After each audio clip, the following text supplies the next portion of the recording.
Bonjour à tous et bienvenue sur la chaîne Mado aime les animaux. Aujourd'hui, on parle de croquettes à base d'insectes et on va essayer un peu de démêler un peu les choses que vous pouvez voir sur les réseaux sociaux ou même parfois les choses que vous entendez de la part de votre vétérinaire ou même d'autres personnes.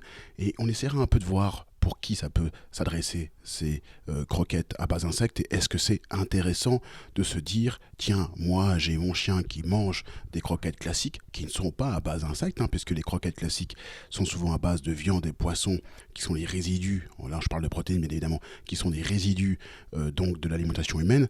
Est-ce qu'il y a ou il y aurait un intérêt de passer à ces croquettes à base d'insectes? On voit qu'il y a généralement sur les réseaux sociaux il y a trois grands choses qui ressortent. Il y a la qualité des protéines qui est fournie par ces insectes, c'est le premier point. Il y a également le côté hypoallergénique. Ça ressort beaucoup. Il y a beaucoup de témoignages sur les réseaux sociaux d'animaux qui ont été améliorés lorsqu'on a passé ces animaux sous des aliments qui sont à base de protéines d'insectes.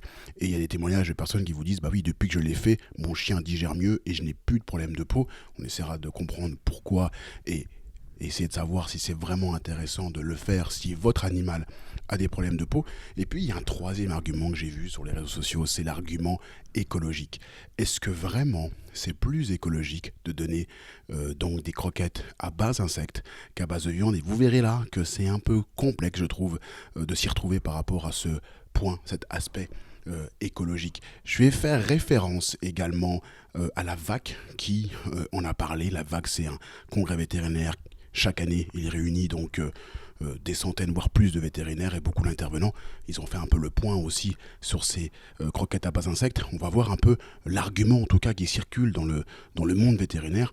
Et je vais essayer de vous donner mon humble avis là-dessus et vous dire si c'est intéressant ou pas d'utiliser ces croquettes à base d'insectes. Donc, déjà, il y a ce qu'on appelle l'argument numéro un qui ressort, c'est la qualité des protéines.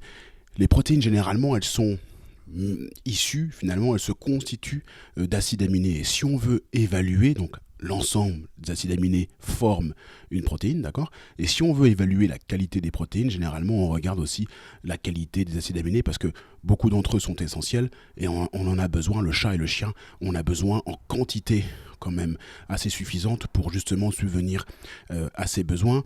Et effectivement, dans les croquettes à base d'insectes, on va se baser justement sur parfois l'insecte, parfois on se base également sur des larves. Et la question, elle est la suivante. Est-ce que finalement, lorsqu'on se base sur des insectes, des larves, séchées ou pas, est-ce qu'on va avoir tous les nutriments en acides aminés pour couvrir les besoins? La réponse, elle est quand même oui, c'est-à-dire que si l'animal, s'il y a suffisamment de quantité d'insectes dans les croquettes à base d'insectes, on va avoir justement une quantité d'acides aminés qui va être fournie de manière adéquate. Le seul problème, c'est si on a par exemple une introduction de protéines végétales et puis une introduction minimaliste d'insectes. Là, on risque d'avoir un problème avec la teneur en acides aminés et la qualité d'acides aminés. Mais généralement, si les croquettes fournissent suffisamment donc de larves ou d'insectes entiers ou séchés, on va avoir une teneur en acides aminés qui sera adéquate. Donc là-dessus, il n'y a pas vraiment de risque. Même si certains estiment qu'il y a une variabilité par rapport au fait qu'on introduise soit des larves, soit des animaux adultes, mais cette variabilité, finalement, c'est le même débat qu'on a avec les viandes et les poissons, en fonction de l'élevage, en fonction également de la protéine qu'on intègre, en fonction également d'autres facteurs, on va forcément avoir aussi une teneur en acides aminés qui peut varier. De toute façon, on va toujours se dire, ok, par rapport à la teneur en protéines, on est toujours à 18%, et je pense que ces croquettes, 18% étant le minimal, dans la composition analytique, le minimal autorisé par la FEDIAF, qui est la fédération qui finalement autorise sur le marché les croquettes. Il y a un cahier des charges qu'il faut respecter et généralement quand vous regardez un paquet de croquettes, vous ne serez jamais en dessous de 18%, voire très rarement. Et donc du coup, il faut, lorsque vous regardez le paquet de croquettes d'insectes, je doute fort que vous soyez en dessous de ces 18%. Encore une fois, c'est la composition analytique. Nous, ce qu'on veut, c'est la qualité des acides aminés, mais je vous l'ai dit, si on a une quantité d'insectes qui est assez intéressante, assez importante, pas de risque. Donc ici d'avoir des carences en acides aminés. L'autre élément qui circule beaucoup, c'est le côté hypoallergène. Ça, c'est vraiment intéressant parce que dans ce congrès, on rappelle que le fait d'avoir un aliment hypoallergène et cette capacité que les propriétaires parfois ou le fabricant nous dit en nous disant que l'hypoallergénicité des insectes est intéressante, et le congrès, elle nous dit oui, mais ça peut être mis en cause car un animal peut développer une allergie à une nouvelle source protéique après une exposition répétée. Ça, c'est vrai, c'est-à-dire qu'on sait que l'animal, normalement, n'est pas allergique avec un aliment qu'il n'a jamais rencontré, parce que son système immunitaire ne l'a jamais rencontré. Et c'est pour ça qu'on vous dit, si jamais votre animal mange tel ou tel type de croquette, on a envie de passer sur une autre gamme qu'il ne connaît pas du tout pour éviter et réduire justement ces allergies. Ici, l'argument, c'est de se dire, ok, est-ce que l'animal peut être allergique aux insectes? Certainement qu'il peut l'être, mais c'est pas le vrai débat. Le vrai débat, pour moi, c'est est-ce que l'animal peut être amélioré en arrêtant certaines protéines? Et la réponse, elle est oui. La réponse, elle est oui de manière générale. On sait par exemple que le bœuf est le numéro 1 des protéines animales allergisantes. On sait que c'est plus allergisant de par la taille des molécules que ne l'est le poulet, par exemple. Donc ici, la question qu'il faut se dire, c'est est-ce que les croquettes à base d'insectes, qui sont des protéines en taille, en volume moléculaire totalement différentes du bœuf, du poulet, etc. Est-ce qu'il y a un intérêt de les donner? Est-ce que je peux réduire ou améliorer mon animal qui souffre d'allergie? Et la réponse, elle est oui. En tout cas, dans l'absolu, en théorie, elle est oui. Et c'est pour ça que moi, je suis toujours un peu pragmatique. Il faut essayer. Je réponds déjà à la question, est-ce que c'est intéressant de donner cet aliment à base de croquettes, des croquettes à base d'insectes? Si mon animal est allergique, est-ce que je peux tenter? J'ai envie de vous dire oui. Pourquoi pas? Il faut tenter, il faut le faire en moyenne 6 à 8 semaines et se rendre compte si l'animal réduit son grattage. C'est très simple et c'est probable. C'est probable, je ne dis pas que ça va forcément l'aider, mais c'est clairement quelque chose que vous pouvez essayer si votre animal est allergique aux croquettes classiques à base de viande classique.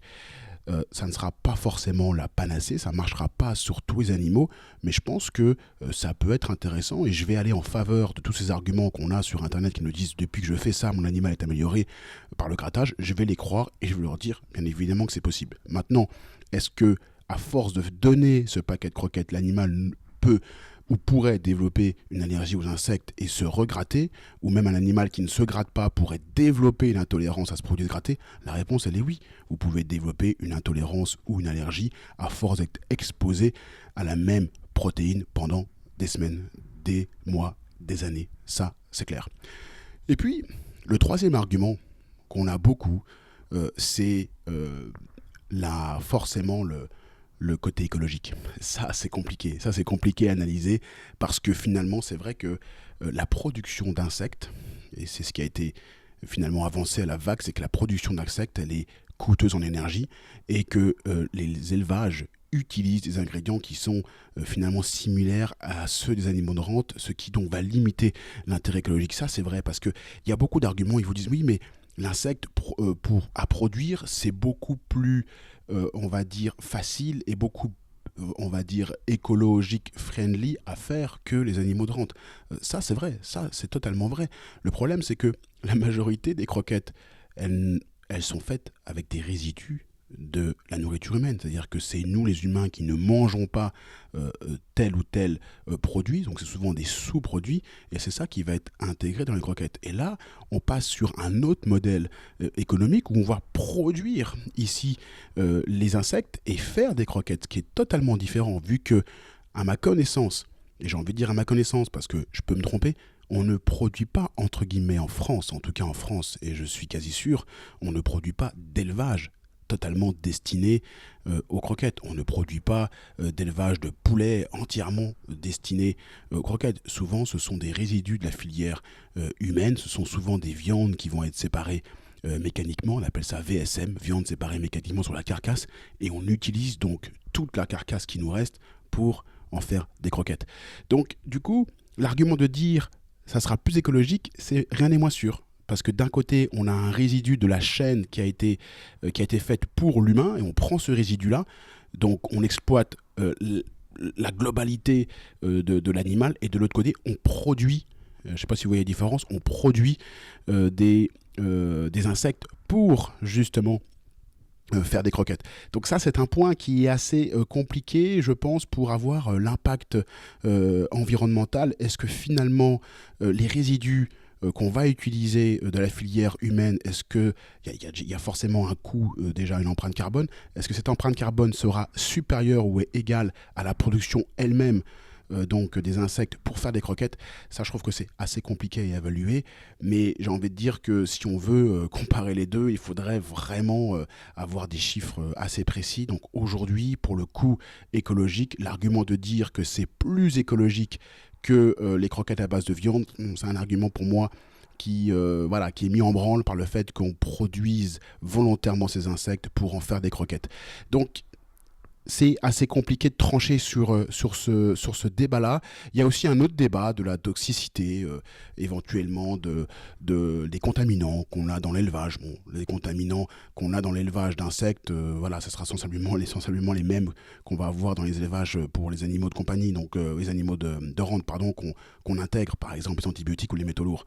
Donc du coup, cet argument-là aussi, je trouve, ne tient pas trop la route. Je pense qu'au niveau toxicité, on risque d'être certainement sur les mêmes niveaux de toxicité dans la production et les mêmes niveaux de résidus jusqu'à preuve du contraire.